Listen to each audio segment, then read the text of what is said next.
Payot et la Fondation Payot pour la promotion de la lecture vous présente Marque-Page.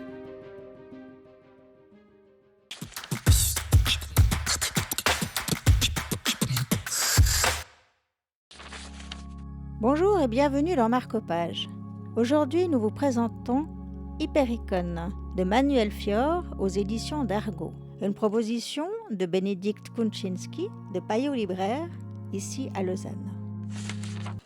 Cet album, en fait, Hypericon, peut paraître au premier abord assez classique et simple, tant dans son graphisme que dans son histoire. C'est une grande histoire d'amour entre deux personnes que tout oppose.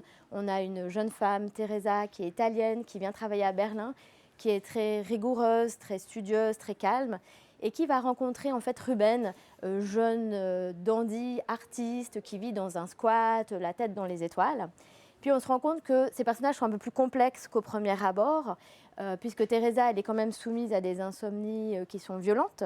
Et puis Ruben est certes un rebelle, mais c'est un rebelle subventionné par papa parce qu'il vit grâce à l'argent de son père à Berlin. Parallèlement, on découvre en fait l'histoire de la découverte du tombeau de Toutankhamon en 1922, puisque Teresa est venue à Berlin pour travailler sur une exposition qui aura ce sujet.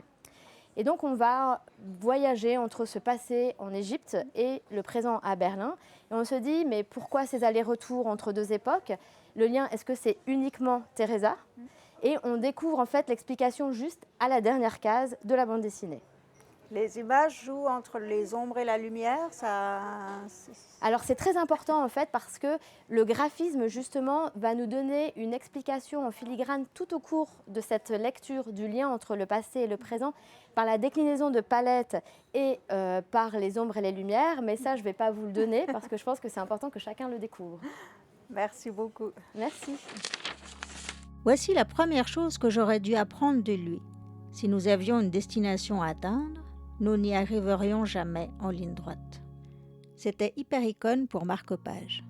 Quant à moi, je vous dis à tout bientôt pour de nouvelles propositions littéraires.